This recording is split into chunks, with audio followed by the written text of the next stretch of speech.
course not. Were you created for a purpose, or are you the product of random chance? I use the term random chance, but really, what are the chances of something coming out of nothing? Your answer to that question may very well be your first step towards acknowledging a creator. Conversely, truly believing that something came out of nothing could be your first step in ignoring the evidence and exercising a wishful thinking kind of faith. Again, science cannot tell you why something happened. It can only tell you that something happened. And just so you don't think that I'm making this up, there's a leading scientist and atheist by the name of Richard Dawkins. You might have heard of him. He wrote a book called The God Delusion, so you can see where he's coming from, right?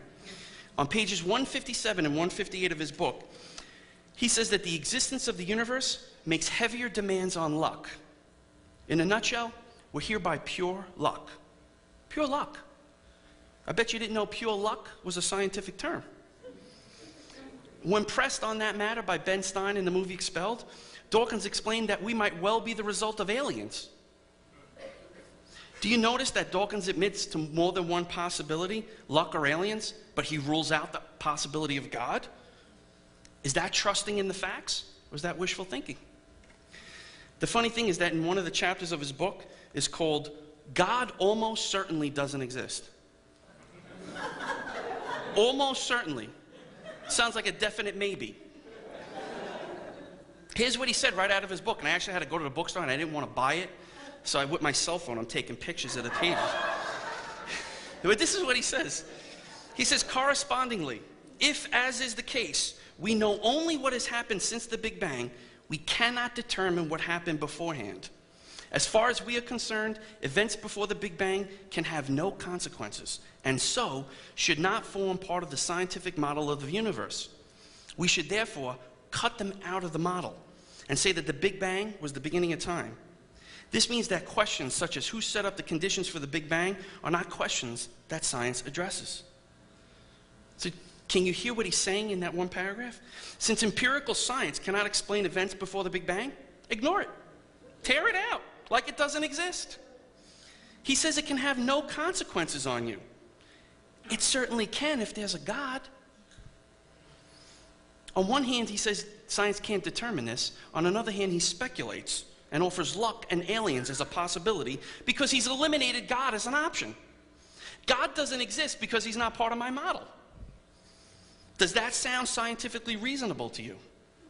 Is that where the facts have led him? Well, which is it, Mr. Dawkins? Pure luck or the intelligent mind of an alien? This world-renowned scientist who relies solely on empirical evidence cannot tell you. But more importantly, what do you think? What does your intuition tell you? But that begs the question, do you have an intuition? You see, intuition is immaterial. You can't see, weigh, or measure it. But I'm guessing right now that most of you believe that intuition exists. Could you prove that your intuition exists to a scientist like Mr. Dawkins, since it's something that science can't measure? In his worldview, only the material world exists. A worldview is what you believe best reflects the reality of the world you see and experience. The atheist materialist puts forth a worldview that only accounts for what you can touch or measure.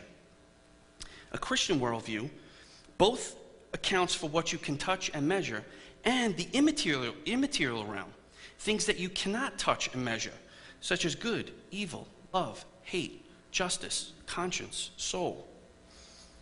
It really comes down to this. Do you believe that nothing created everything? Or do you believe that something created everything? Something that had intelligence, something that had a purpose and a reason for creating everything that we see. And there's really a three-step logical argument that I'm going to show you right now that gets to this conclusion. And just hang in there because it can get a little complicated.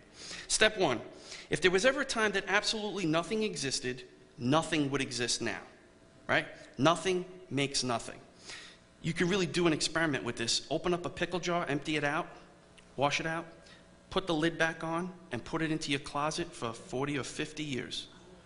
Open the door, and I bet you there's going to be nothing in there. So nothing can come out of nothing. So if absolutely nothing, if there was ever a time that absolutely nothing existed, nothing would exist now. Step two, however, we observe that some things do exist, which leads us to step three. Therefore, there was never a time that absolutely nothing existed. So here's the question that we need to answer. What has always existed? And we only have two options. The material universe composed of time, space, and matter, or something that is timeless, spaceless, immaterial, which is exactly what I would refer to God as. We define God as eternal. He's timeless. We define God as omnipresent. He's spaceless. And we define God as immaterial. He's spirit. He is an intelligent, spiritual, immaterial being who exists separately, apart from the material universe.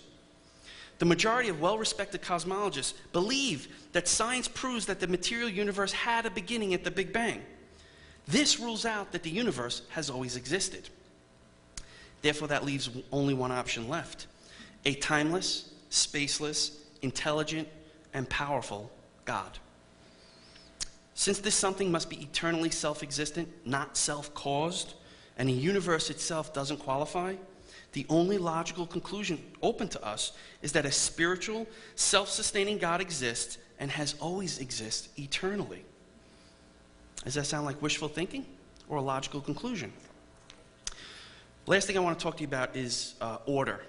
And if any of you have seen the movie Contact with Jodie Foster, she was part of a project called SETI, and it stands for Search for Extraterrestrial Intelligence.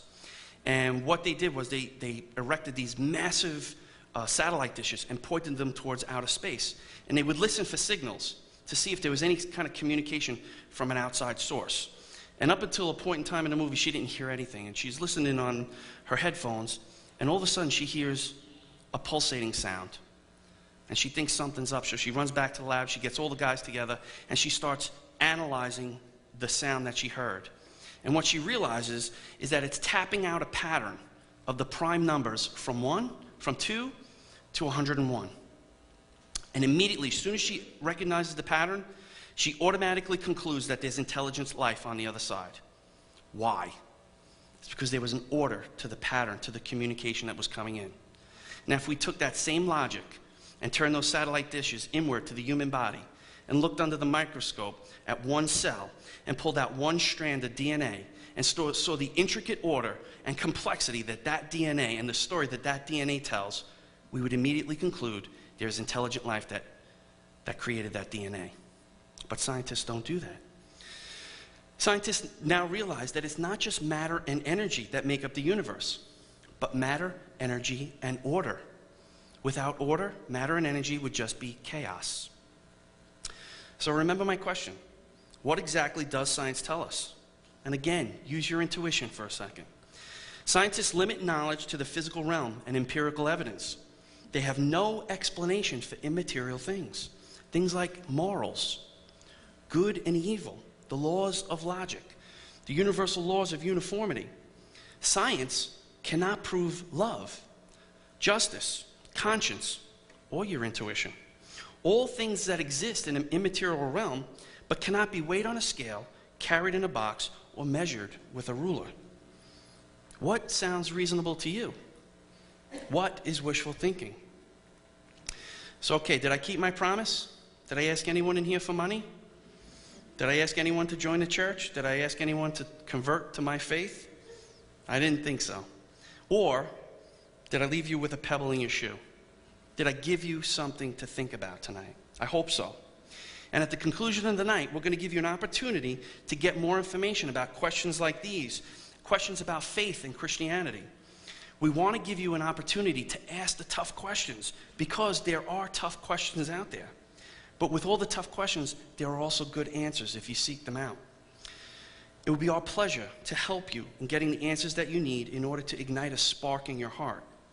So thank you for your time, and enjoy the rest of the evening.